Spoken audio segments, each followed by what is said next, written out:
a cause for abuse, inshallah. Yeah, and I think that safeguard is definitely in place there when the Prophet ﷺ himself is the leader of the country, or the Muslims, for example.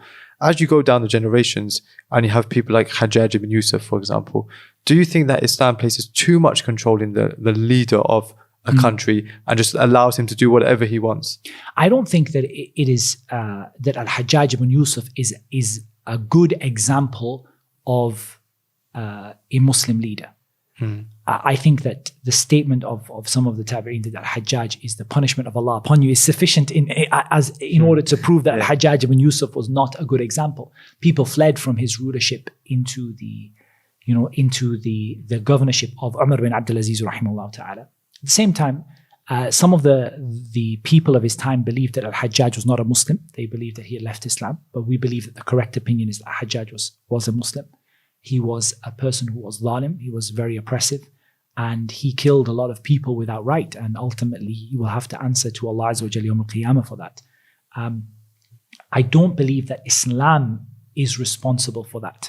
I think that Islam itself has all of the relevant rules and restrictions, but I think that this is a nature of Bani Adam, that human beings, if they when they oppress others, no doubt those in power typically have a greater ability to oppress others. And that's why from the 7 who will be shaded under the throne of Allah on the day when there is no shade of it. But the first one mentioned is Imamun Adil, a just Imam. Because when you have that degree of power, you have an army. Look at the world today. Look at democratic, liberal countries and the oppression that they do, and the killing that has been done in their name, extrajudicial killings and so on and so forth. This shows us that the most liberal of societies are not free of this. Yeah. I believe that what Islam gives us ultimately is it gives us justice. It gives us a framework how we should live. If we don't live according to that framework and we transgress that framework, we will be responsible. Either in the dunya or either, and more importantly, in the akhirah. So I think why don't we take Umar bin Abdul Aziz as our example of how a Muslim ruler should behave. Of course, there are better examples among the Sahaba, the likes of the Khulafa al-Rashideen and Muawiyah radiallahu ta'ala anhu, ardahu, radiallahu anhum. These are better examples than Umar bin Abdul Aziz. But just to take someone at the same time as Hajjaj bin Yusuf, we have Umar bin Abdul Aziz, and the fact that in the time of Umar bin Abdul Aziz, who implemented Islam, we believe implemented Islam as it should have been implemented, as the ruler is supposed to behave.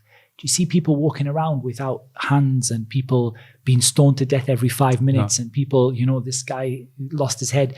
To be honest, what you actually see is a time of such safety that it's just, when you read the descriptions and the historical reports of how safe and happy people were in that time, you actually see the value of the Islamic system of punishments and the Islamic system of justice, that when it's implemented properly, the deterrent is so great that people just don't commit the crime. And they said in the time of Umar bin Abdul Aziz, people would come with sadaqah to the extent that they couldn't find anyone to take. Forget about theft.